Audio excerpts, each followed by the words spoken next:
Hi everyone, I'm Joel Baird, the General Manager of Missoula Community Access Television. And I'm Kim Anderson. I'm on the board of MCAT, and I'm the Director of Programs and Grants for Humanities Montana. Welcome to this edition of Missoula Live. It is now, repeats notwithstanding, we're 2 days away from the first day of spring. So they say. Right. I don't believe it. Yeah. And so we got a pretty interesting show for you. As usual, I have a few news announcements about MCAT I wanted to share with you before we get on with our guests. My news announcement involves spring break coming up. So if you have a child in middle school about the ages of 9 to 13, MCAT wants you to know that we have activities for them. If you don't, always dangerous, if not tiresome. So this camp, coincidentally, is going to be school hours. Mm-hmm. You can see more about it at our website at mcat.org. So it's next week, Monday, March 26th through Friday, March 30th. And guess what? The price was reduced. Whoa. Yeah. So it's $110 or sliding fee scale, because we've made our mark, right? So that we can put a little loss into it, because we're a nonprofit. So if it's a hardship, if 110 just isn't in the ballpark. Talk to us, 542-6228.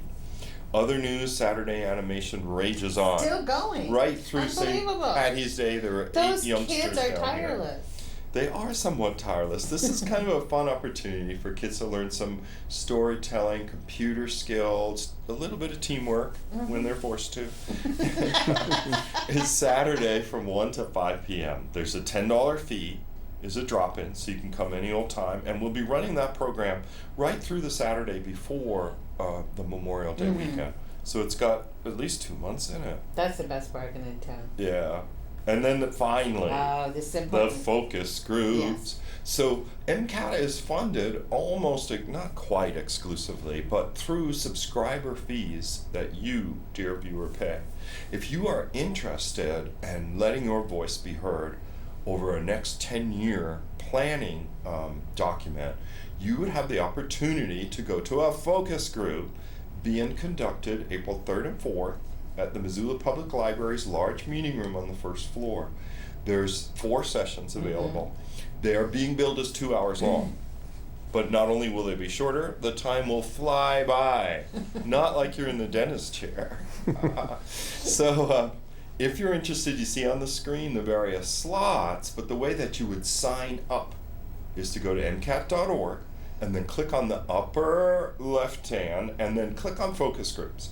And there you'll see a little bit of background and rationale, like why are they doing the focus groups? And then if you click on the box that says click here to register, that will take you to a registration page. You can enter in your name, address, and email. No salesperson will call. No, we don't even know any salespeople. No, well, hardly. But you, dear viewer, would get a strong note of gratitude from Missoula Community Access Television for helping us plan out the next 10 years of local communication visioning. Yeah. That's it. So that's all my news, Humanities Montana. Any in your bonnet? Very brief, very brief. Just want everyone out there to know that we have a grants deadline coming on April 20th.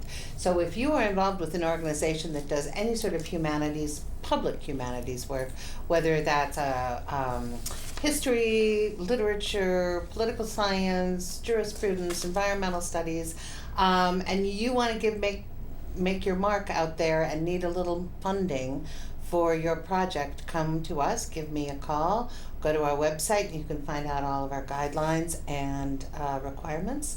And again, that deadline is April 20th. There is no maximum amount of a grant from Humanities Montana. So it's just our regular grant deadline, that's it. Excellent. I think that's well worth doing. Our guests, Brendan Moles of Homeward, Greg Harper, Rural Dynamics, welcome. Thank you. And thanks for being on the show with Chester. And sitting here so patiently, all 3 of you. So you guys, Greg, you mentioned to me, you guys often work together on issues of helping people understand the complicated and sometimes scary world of personal finance. Absolutely, yes. I think that's a great way of putting it, Joel. It is complicated, it is scary. I was just reading an article today about student loan debt. One of the biggest, maybe the biggest next crash of our, I mean, I'm kind of being pessimist here, right, of our economy, but student loan debt, $1.4 trillion in student loan debt out there. It's astonishing. So what Greg and I do, we work at different nonprofit organizations. It's nice to know about Humanities, Montana Humanities. Mm-hmm. Homeward offers financial education, rental education, pre-purchase education on a monthly basis, and we offer counseling services totally free to the public. Our counseling services are. The only cost that we have as an organization is our home buyer education class, which is offered monthly, and it's a minimal fee of $25 for one person or $40 for two people. But we offer that service to the community. We actually get people from the Bitterroot, from Mineral County, from way up towards Sealy Lake. So people from all over come and take our classes. It's a great service to help educate people. And Greg offers some counseling services that we kind of overlap a little bit. But yeah. Where I think that we differentiate a little bit is that I offer bankruptcy counseling. So we both counsel on the housing side, but I offer bankruptcy counseling, credit counseling, and again, no cost, no fees for our services as well. Yeah. Yeah. And I mean, this issue of, for instance, student debt, it seems like it's going to grow as a stronger issue in the economy, right? As more and more people graduate school and they're building into their lives a significant portion that they're supposed to be saving and then sending off to somebody else. Well, the other issue that's tied into that is a lot of our economy is based on credit. Yeah. And that's a big issue on the student loan debt side, is that, it's very easy to get overall consumed by student loan debt and have a hard impact on the credit. Coming to us for counseling services at Homeward, we're happy to go through credit report, help you pull a credit report. By federal law, you're entitled to a free report every 12 months from the 3 credit reporting agencies. But we also have the ability to pull a tri-merge credit report that gives actual credit scores and help to educate people on their credit. Greg is a certified credit counselor. Myself at Homeward and Katie Sadowski, my peer there, neither of us are certified credit counselors. We're certified housing counselors by HUD, but we're not credit counselors. So if there's something that's beyond our expertise or comfort level, we refer them to Greg. Yeah, and the bankruptcy, that sounds really scary.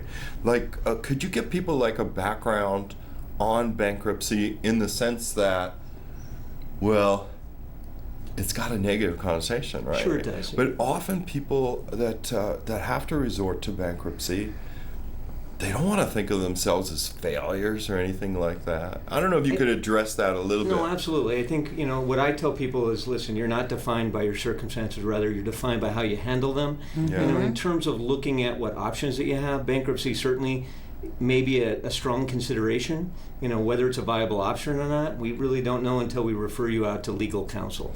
So when somebody comes to me and they say, well, I don't want to do bankruptcy because I've heard it was not a good thing, and I'm like, well, where did you hear that? And they're like, well, my friend told me at the grocery store. We're like, well, maybe we need to go seek some legal counsel. So by referring them out and having them be true to the process, and then just, gathering the information that they, that they can hopefully make the right decision for them. For me, I review the information. I don't make any judgments. I tell them that they have to then seek that legal counsel, come back to me, and it's a process. And so a lot of times people, their first thought of bankruptcy, that it's maybe not something they want to do, but by the time they kind of look into it, if it's a strong consideration, it might be the answer to their problem. Now, if people want to get a hold of you and Rural Dynamics, what's the best way? I know I pulled up the website for Scott to show folks at home, but is it better to call or? Sure. There it is on the screen. And you're thanking someone for tax help. Yes, we have. No, absolutely. The website is a great place to go. People can contact me locally, and so they can just contact me at 406-454-5735. That's my direct line. Okay. Yeah. Because people might be out there having questions. I remember this a lot more when the housing market fell so precipitously in 2009 and 2010. People were paying mortgages on homes that had lost so much of the value, right? They said, I bought this house for $500,000. It's now worth $180,000, And am I going to continue to pay $500,000 and so on? So That's right. That's one thing Greg and I, in 2010 through 2014, for myself, we were the only foreclosure counselors pretty much in Western Montana. Wow. So we were helping people mitigate the issues with their homes with regard to either trying to request of their servicer a modification of the terms of their existing loan so that it can be made affordable due to financial hardship, be it unemployment, death, divorce, Illness. a situation in the household, or their next step is transitioning. There was people that we had assisted, and they appreciated that. I mean, we've become emotionally attached to our homes. It's a big, big thing. And so it's transitioning out of the home is another step that we've tried to help them. And I really believe it's curtailed, at least from my organization, quite a bit since 2015. I haven't seen very much come across my plate with Well, I think the problems still are there. They're probably not as bad as they were at that time. Yeah. And the other thing is there's so much, as you mentioned, there's, Missoula's we're very sheltered. It was an incredible area to be sheltered in. Mm-hmm. 3 major rivers, beautiful mountains, university, hospitals. I mean, so we didn't feel the hardship that a lot Right. of areas, not necessarily in Montana, but outside of the area that felt it.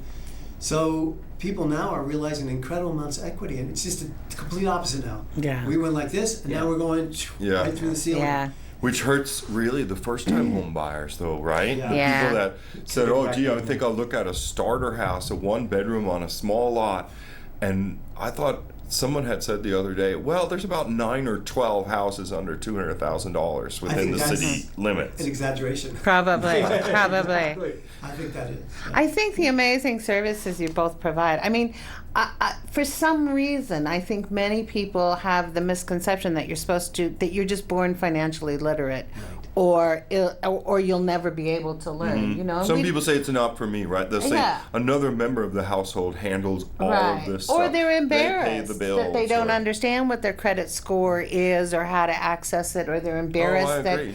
and there's no shame in that. I personally needed a lot of education, and so to have these sorts of classes and workshops, or just help on an appointment basis is one-on-one invaluable. counseling, you bet. Our job is to empower and encourage our clients and really just help them. I always talk about the fact that everybody needs an unbiased third party. It's perspective. Yeah. Absolutely. Yeah. So we enjoy our job. I've been doing it for 12 years, which is equivalent of 11,000 councils. Oh my gosh. And Brendan's been doing it longer than that. I've been in the nonprofit housing world in Missoula for over 20 years. Wow. Yeah, so you have a fantastic overview of affordability and, and Joe, all I of this can't- other stuff. I mean, I can remember back in '98 helping people buy first homes at $75,000. Yeah, sure. I was telling Greg I paid $60 for mine, and I thought it was a big deal. I thought it was enormous. That the mortgage And was it was $540 at a that- month, and I yeah. didn't know how in the world I was going to make it. I mean, those Right. houses, not yours necessarily, but some of those houses are 3 to 4 times more in 20 years' time. That's incredible. Yeah. And I they're mean, and they haven't grown in square footage either. no, Right. They're still If anything, my house is in worse Yeah. shape. I was saying I'm getting a little work done, before it crumbles into the ground. But you mentioned first-time home buyers. I mean, our income has not kept up with No. the cost of living besides houses, everything else has increased, and yet our cost of living our wage income is not. static. Yeah. Yeah. That's right.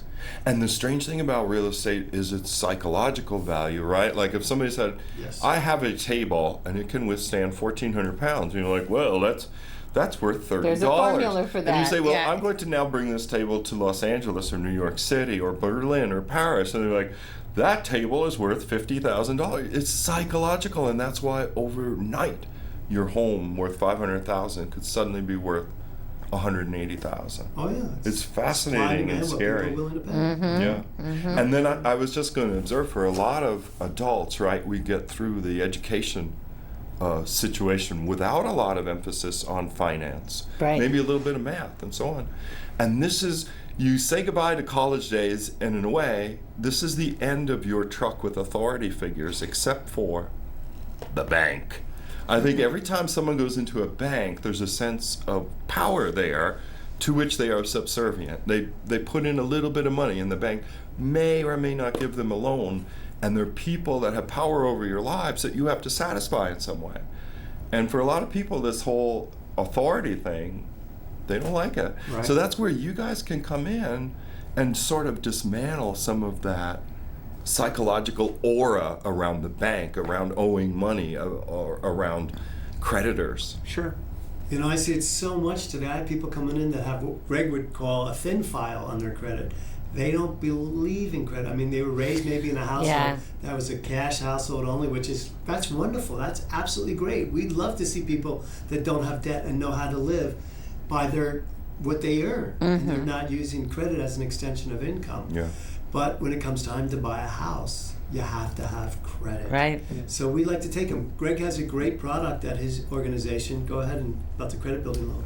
Yeah, so we have a credit builder loan that there literally are no fees, and we don't charge any interest. Somebody would give us a $25 payment. We'll report to all 3 bureaus that they're paying as agreed on an installment loan. Oh, brilliant. And then at the end of that year, we give them that $300 back. Yeah. So that's just a way for us to, our funders that underwrite that allow us to do that at no cost to the consumer, and so it's a great product. Yeah, that's a great way of building credit, because sometimes there are people that have gone through, let's say, a pretty sheltered marriage, and then they come out with no credit, nothing, no power bill, no phone, no Netflix, so they have no credit history, and suddenly they're on their own. Well, maybe they have bad credit history. Right. My son showed me his credit report very proudly last week. See, this is And what it I'm didn't saying exist when I was too his about age. the aura of authority, right? Like Equifax and whatever. I mean, here are these strange powers monitoring your activity.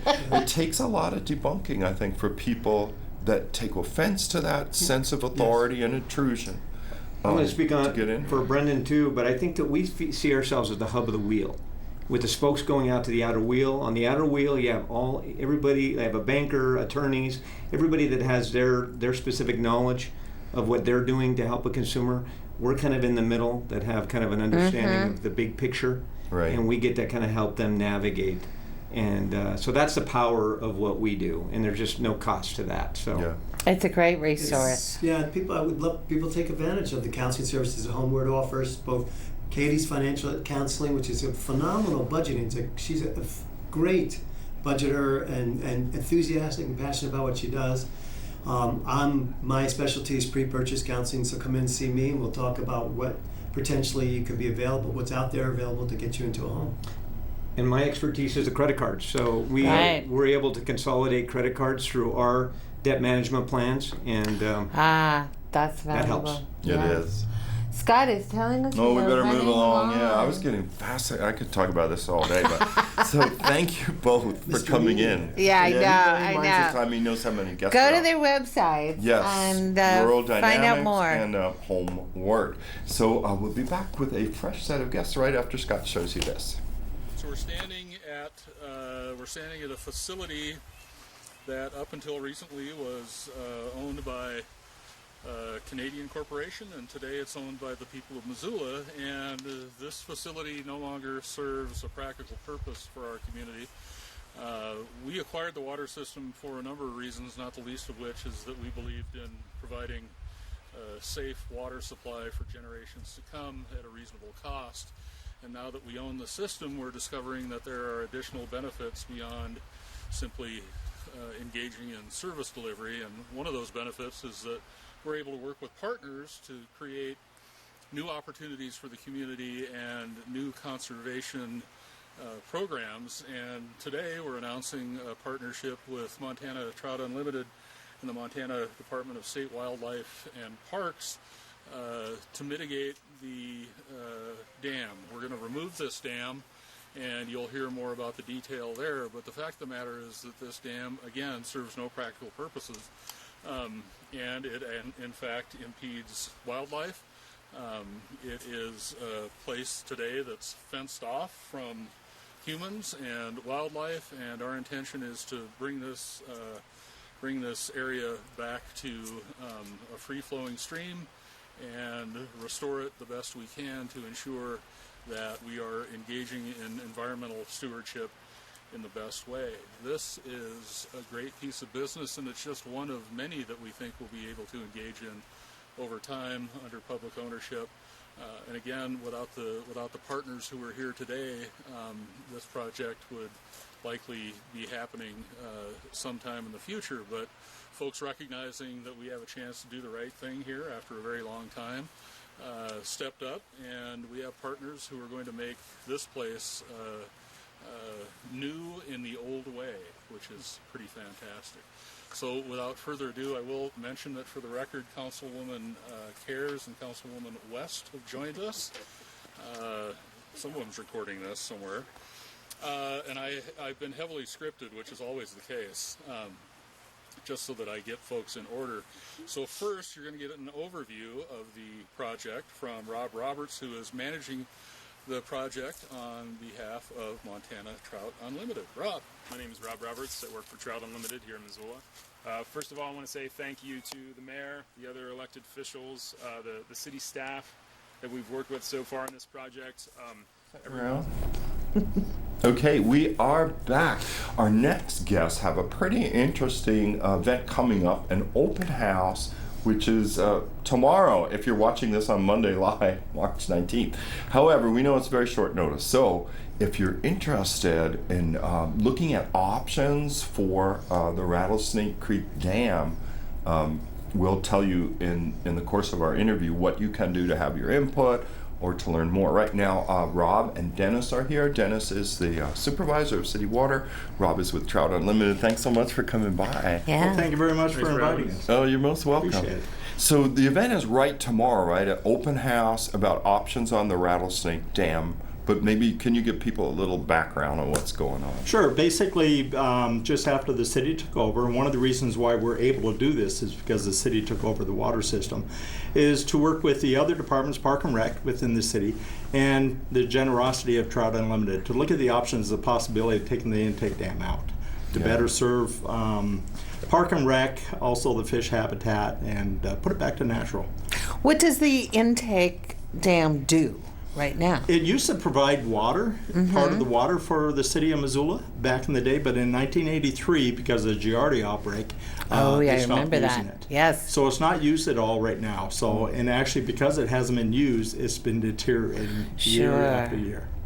But it is a bona fide dam on the Rattlesnake Creek, like a built-up person-made obstruction that creates like a pond, lake-ish area. Yep, there's a concrete dam that was originally built back in 1904 as part of the dam in the pond. Wow. There's a wall that separates the Rattlesnake Creek into the pond, and basically the water goes into the pond to settle out all the particles in the water, turbidity, and then it goes back down into a screen, and then it would be shot with chlorine and put into the system. Oh, I got you. So, but yeah, it's been around for a while. So because it's been around so long, the concrete is over 100 years old. It's beyond its life, and Right. it's just deteriorating.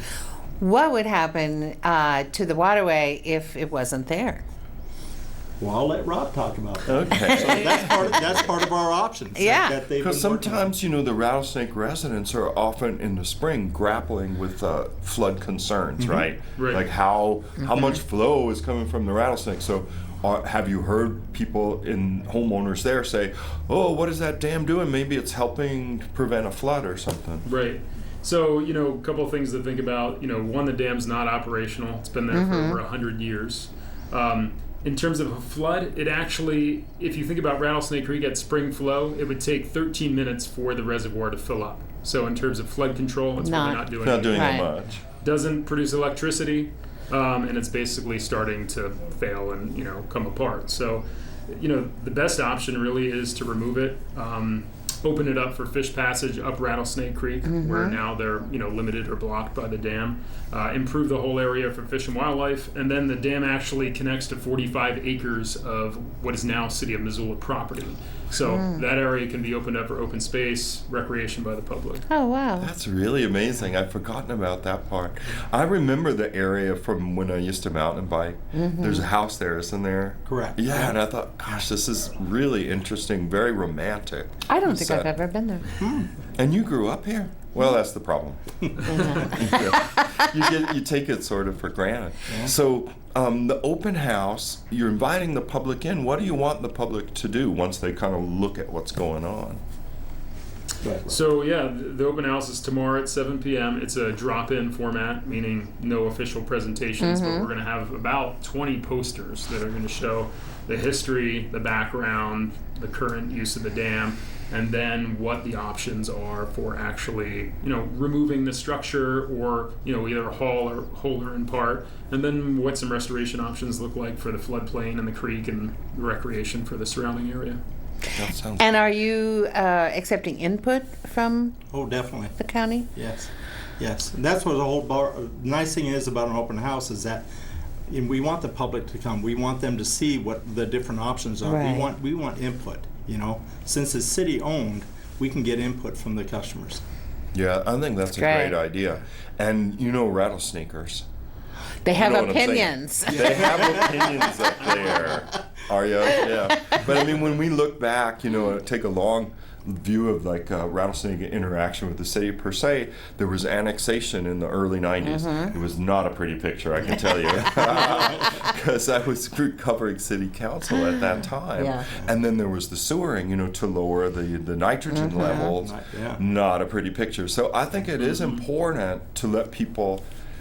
Rattlesnakers, we're going to editorialize for a minute. You need to go to this to see what's going on because you're a spirited village. And it's very important for them to know stuff like that. And as I've said, in the past, I've had friends with property in the rattlesnake very worried about every time the spring flow comes. What is it going to be like?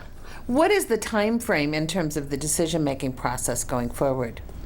Well, basically what we're going to do is try to get customers' input in that for the next 2 weeks and look at all and then compile everything and then sit down and see what the options are, see what inputs we got. We're hoping all positive, and then we'll probably have another meeting or we'll update the council and so televise that also. And is there some way online or some other avenue? Let's say somebody's like, well, thanks, MCAT. I'm supposed, supposed to go tomorrow to this thing I'm just hearing about. How can people give their input if they miss the open house? If they miss the open house, they can go online to the city website. We also have the same questionnaire. We're going to hand out a questionnaire to get everybody's input. And then also online, they're going to be able to go online also and fill out the questionnaire also. Yes, you'll be able to look at the same presentation and posters in a slide format online. Oh, good. Okay, so people can't make it. But if they can make it, where and when? It's Missoula International School. Oh, okay. Which I believe is 1100 Harrison Street, 7 p.m. to 8:30 tomorrow night. Got it. Well, thank you guys so much for coming by to tell people about it and letting people know they can have input after the fact, almost up to 2 weeks or so, and you want to compile the data and make recommendations and so on.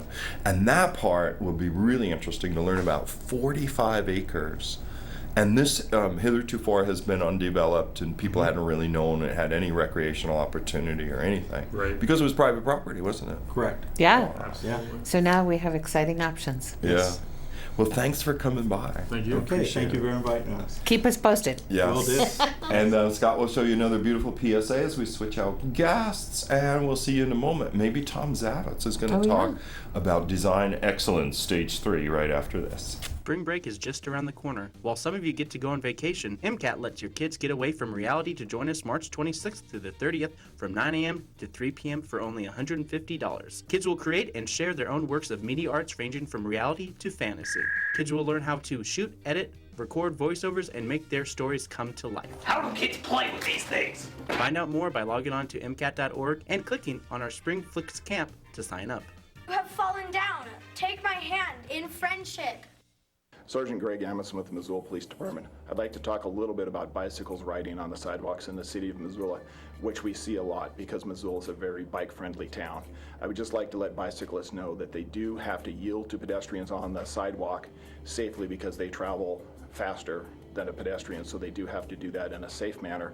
And then when you get to a crosswalk, you are actually required to slow your bicycle down to what would be called a pedestrian pace, and you cannot begin crossing until it's safe to do so.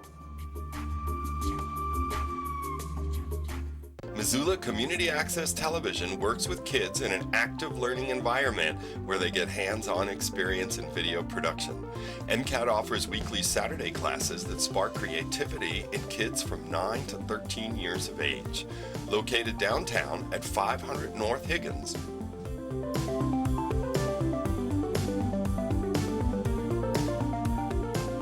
MCAT Saturday Drop-Ins. Create your story.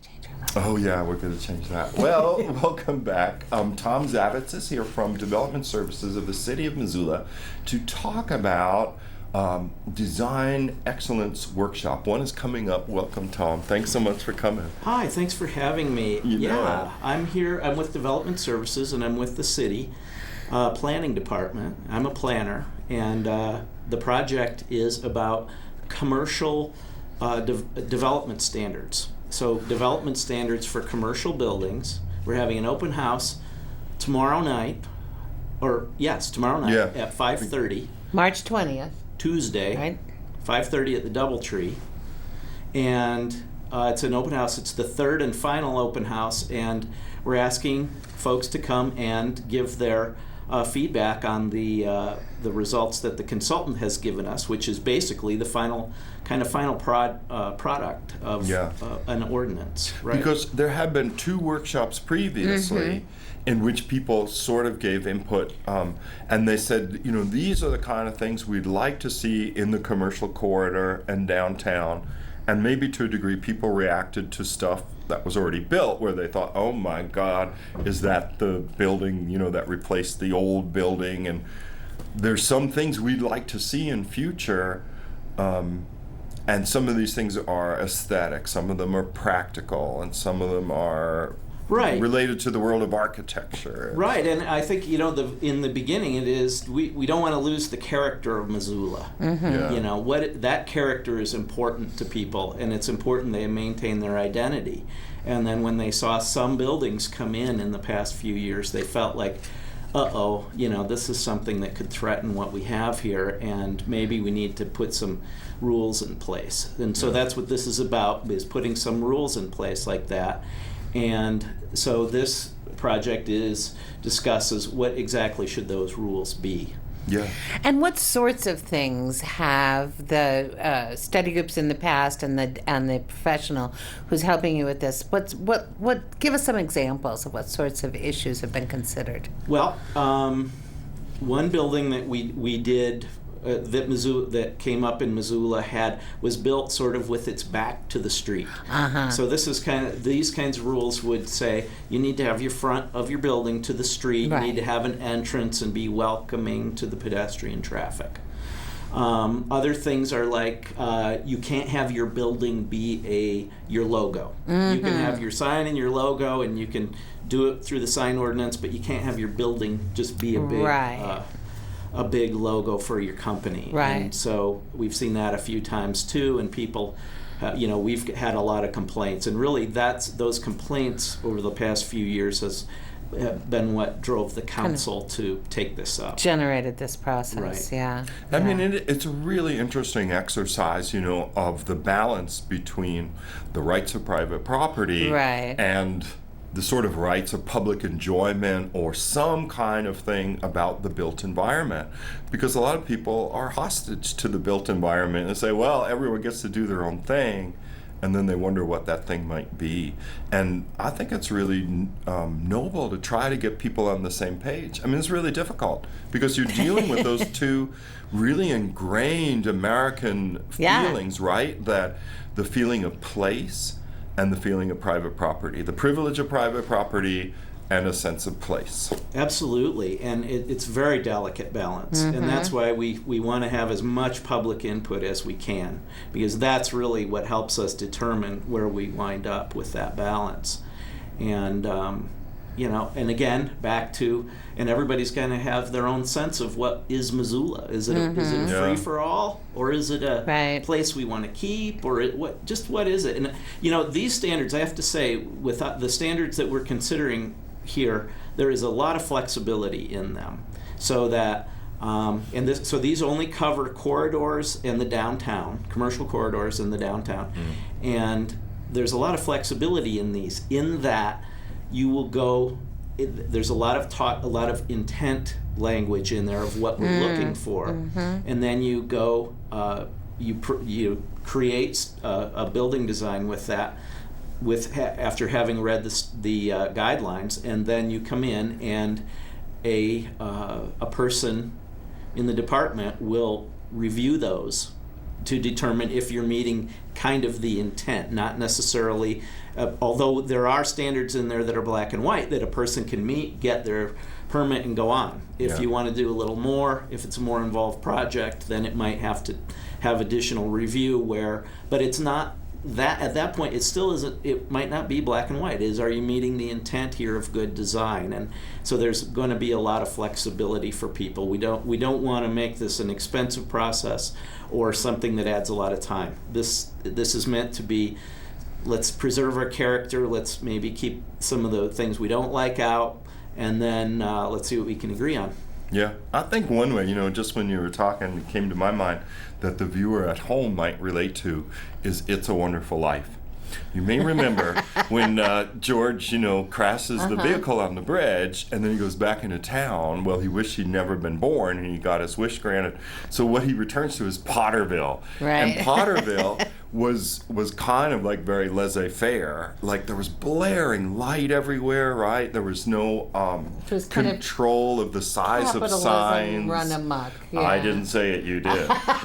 So in a way, yes, it had a little element of that, but I think people do like a sense of order and a sense that there is an overall design aesthetic going on, no matter what the scale.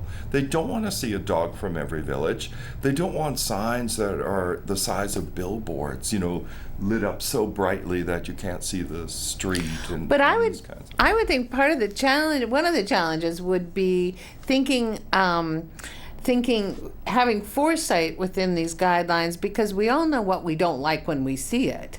But what is the next manifestation? I mean, there are things that people have been appalled by that we never imagined before they happened. Right. So that the professionals who have been working with you guys, and you, of course, you're professional, must kind of have training in how to think through those processes and imagine what might happen 10 years down the line or 5 years down the line. Yes, absolutely. And this won't transform the city all of a sudden. Right. It will just be for new projects and remodel projects. But and so it'll take place gradually, and we won't have. Bozeman has design standards, and they're more prescriptive. They're a little bit more, some people say cookie cutter, but you can see what's happening in Bozeman, and a lot of the buildings tend to look alike. Yes. Here, we don't have that in this. This is more of, are you meeting this intent? We're really trying to find this unique, whatever it means to be the unique Missoula that we are. And what it means is there's a little bit of everything. And the one thing we do, as you said, we know what we don't like. And so this is going to give us a chance to say no to those things, but generally speaking, this should in the end add value to people's property. It's just kind of a fact of life. The more people you get into one small space, kind of the more rules are needed to protect everybody's rights. So I think in the end people will find that these are pretty flexible and easy to deal with, and they won't be as constraining as design standards that other cities have. Tom, what are the next steps after tomorrow night's open meeting? So tomorrow night we're looking at the rules, these design guidelines as the consultant has proposed them, and then from there we'll make changes according to the comments that we get, and then at that point we will hold a public hearing at planning board, and that will be in May or June, I think. So that will be another opportunity for the public to comment and go to a public hearing, watch a public hearing about these things with their concerns. This is more of an easy time to say, hey, I don't like that. Could I get to have something changed? The window is still open here. Right. As we move along, the window starts to close, but you can still, changes will still be made as we move along. So after the planning board in May, Then we will head to City Council for a public hearing, probably in midsummer, maybe late summer, I think, depending on how this goes. Right. So we'll just have to see. And people want to go. It's tomorrow, and the venue is the Doubletree? The venue is the conference room in the Doubletree, and we have snacks this time, so Yeah, that's good. I think there know was the a importance. shortage last time or something. So, Riots. yeah, that can be, yeah. And the time of day, is it 7? Is it It's late? 5:30. 5:30. right after You definitely work. need the snacks. Yeah. Yeah, we need the snacks. Yes. Yep. And I'd point out to the dear viewers at home, MCAT's recorded the first 2, and we plan to be there tomorrow. Oh, good. Oh, to good. record the third. Yeah, fantastic. And this is a new thing for us, so keeping your eye on it will be interesting. Yeah. Well, Tom, thanks so much for taking the time to come over. Well, you're welcome. Yeah, and we'll have you back in midsummer. Yes, Well, we don't do as- the show in midsummer. We'll have you back May in the one, next maybe. maybe. We'll see. Well, maybe I'll have something else going for you. Yeah. there Okay, you go. all right. Well, it's certainly an exciting time. So, planning is always a good idea when you see as much growth as we're seeing Oh, man. right now. Yeah, especially. getting ahead of things is always good. Yeah. All right, we'll be right back. It might be Kelly Boma's turn to Patient, come out. patient Kelly. Talk about the Bear Bait Dance Company putting on a new show called Wonder Woman. Right after this.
Perfect. Yay! What a great segue. Kelly Bowman is here to We're represent getting Bear better Bait and better Dance. and better. Good Yes. job, Scott. Okay. Well, welcome. Hi, Kelly. Hello. So, do you want to tell people a little bit about Bear Bait Dance? Give them a little background, that Yes. kind of thing. Okay, so Joy French started Bear Bait Dance in 2010, and it's been in Missoula since then. And I came on as co-director 2 years ago, and our season is a full season now of 5 live productions, and we do a film festival at the Roxy. Nice. We bring in guests from New York and Seattle, and that's one show. We have our own company show. This year we did a show in my house. Great. Which was awesome. Thank you. Called Love Song, which was actually a play, and it was the first time Bear Bait has done a play from a script. It was also a dance theater piece. That's So we're cool. just kind of like blowing up in a good way, and it's Joy and I in the dance company. We have 4 full-time dance company members and an apprentice, Maeve Fahey from Hellgate High School, which is amazing. Oh. And we have our next show coming up, so this is the end of our season. We've been working since September, and this show is called Wonder Woman. I love it. It's very exciting. Tell us a little bit about it. Now, I didn't pay attention to the clip people at home just saw, and it said, like, what's your superpower? Okay, so we did a little campaign video. We haven't done a campaign of crowd fundraising campaign in a long time. We usually do a gala or some fundraising event, and this year we just had a lot on our plates. We're both new moms, Joy and I, so that adds a whole different dynamic. Yes. And just time.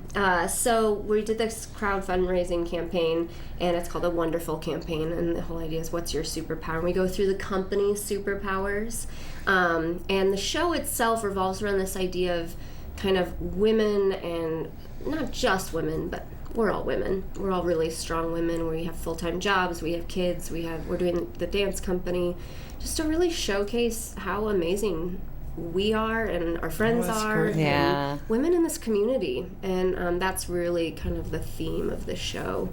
And it's not just for women, but that's what... Don't But the scare the wonder of guys women- off. Scare them out. Don't scare the guys. The theme is appreciation. It is. Yeah. It really is. And just awareness, kind of this making the invisible visible, I think is kind of a big part of the show. That's kind of cool. You know, I had a gal friend just last night at dinner say that sometimes when they see confident men, they get mad because they never had that opportunity to be the confident person. Because the society had been just, you know, so kind of slewed over like, well, you can do stuff in the background. That's all right. I think it's amazing for, you know, I mean, Missoula is a very culturally oriented community, but to have a contemporary dance company that's doing all sorts of kind of genre bending, pushing performance pieces in a community this size, and to have it, you know, a professional caliber company. And I had no idea you were 8 years old. Yeah. That's pretty cool. Yeah. And the venue for Wonder Woman? So we're in residence at the University of Montana in the School of Theater and Dance. So most of our shows are in the open space, which is on the bottom floor of the Part TV building. Oh, where the moon, campus. the moon. All About Moon was there. That was so great. I really enjoyed that. So that piece is there. We have a class on Tuesdays, an open company class that any movers in the community can come to. And this Tuesday, actually, we have a class that's open to any ages, abilities, and it's a fight and flight workshop. And Joy and I are teaching flying and fighting for the stage and film. And it's fun. It's super fun. So we do that also in the open space. And so that's where most of our shows are. And we're really grateful to have the rehearsal space and the performance space available to us at the U. It's a nice space, too. It's really beautiful. Really is. It's a beautiful dance floor. Yeah. And it's adaptable. Like All About the Moon, you guys incorporated video and big ladders and screens and all kinds of to-do, and it worked really well. Yeah. Can you tell us a little bit about some of the pieces that are going to be in this production? Yes, there's two kind of big chunks. One is Joy and I are doing a duet, and this is our first duet that we've ever done.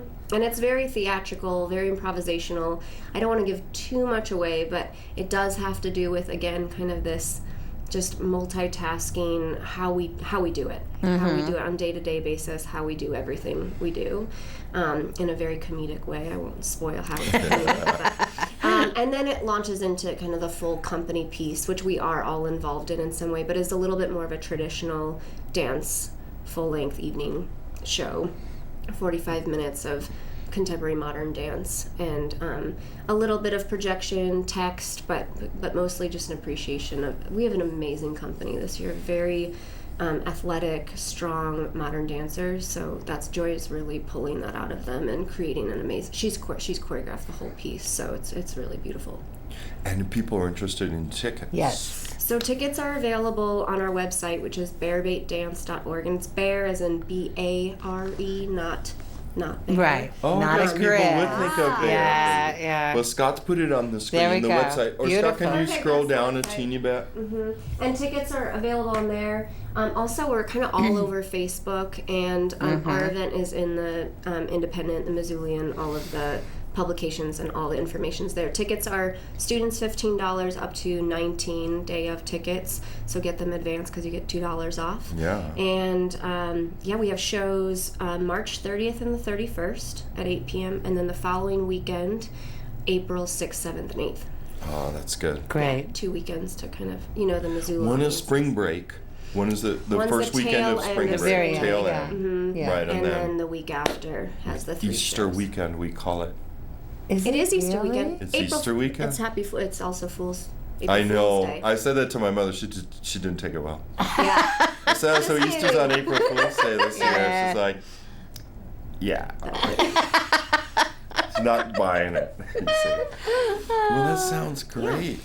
Scott, how we fix on time? We're okay. Yeah, we're okay. We've got a few minutes. Oh, okay. But there's one more guest. There I is. thought. Oh, yes. there is. Is she from Interfaith Collaborative? She's from Missoula in Motion, and her name's Logan.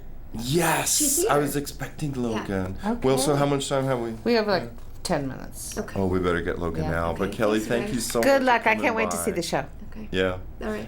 All right, Missoula in Motion next. You guys will be right back so we can spend a little time learning about the importance of alternative forms of transportation to one individual in one car. I know it's not you right after this. There. Can I tell you a cat joke? Just kidding. Why did the girl ask the mushroom to dance? Because he was a fun guy. What do you call a pig that knows karate? Pork chop. Why was the basketball court all wet? Why? Because the players kept dribbling all over it. Can I tell you another one? So how does a tissue dance? Put a little boogie on it. What's Beethoven's favorite fruit? Banana. What is a boxer's favorite drink? Fruit punch.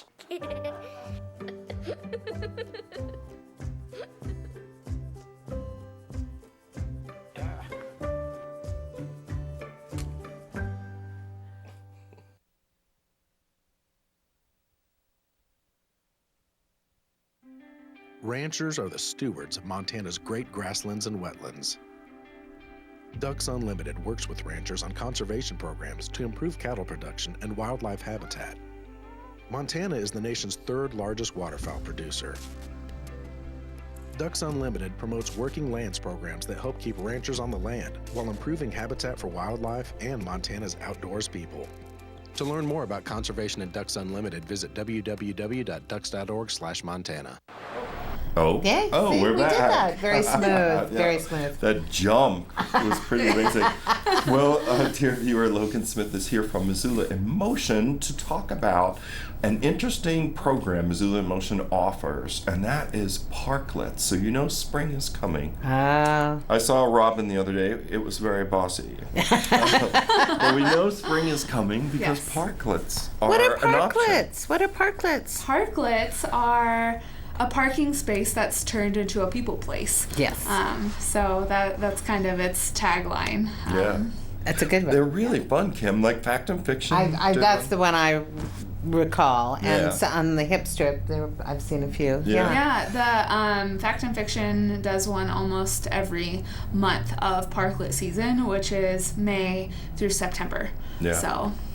And the parklets are an opportunity for businesses downtown, nonprofit businesses like MCAT, to engage the public in a kind of fun and novel way. They're taking over a parking space and making it kind of like a fun oasis of whatever it is on your mind. Like, Yeah, exactly. So each business can turn it into something different. For example, Fact and Fiction has a barrier. That's one of the requirements of a parklet to make sure that there's a defined space for people to be.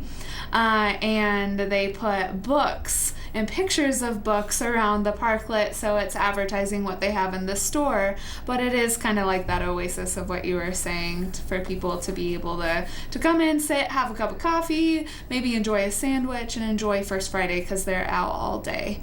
Oh, Yeah. okay.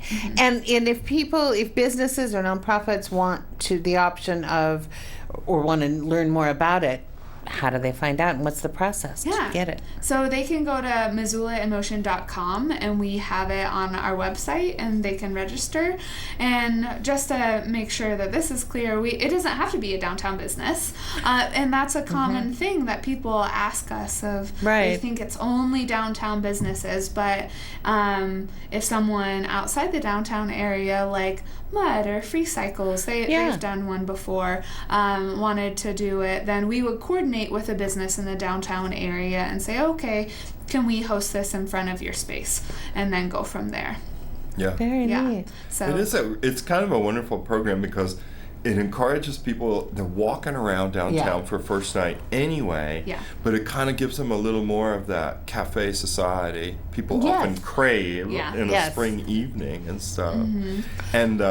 And the businesses get mentioned. See how many times we said Fact and Fiction. Yeah. So MCAT could have a parklet right outside in the space Scott I'm did taking one. up right now. Yeah, Scott did one he did one last year. Yeah. And they got a lot of visitors. And for, say, nonprofit like Mud or Free Cycles, if they want more volunteers or members and whatnot, it's a good opportunity for them to come across people in person, which makes a much nicer impression often than does a mailing.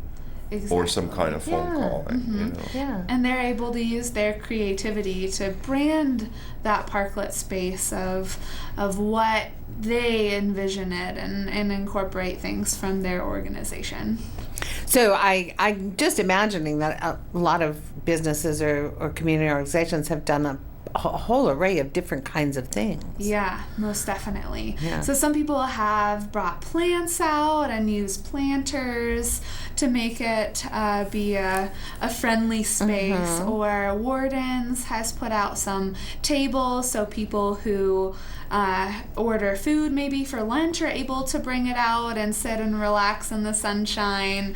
In different communities there are also maybe active stations, so like a cycling bike is brought out so people can be active. Oh, cool. Or just a bench or different types of structures for people to use.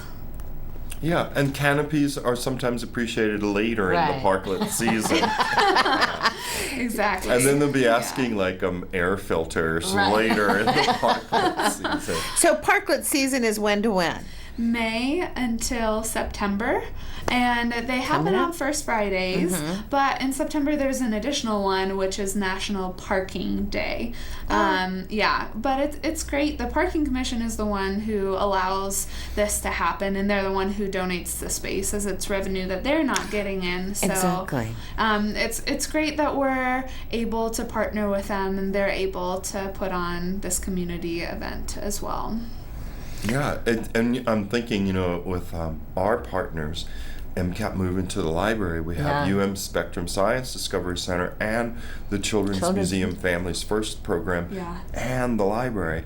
So my brain is like, maybe we could do something. Yeah. Maybe we could do a few parklets. Yeah.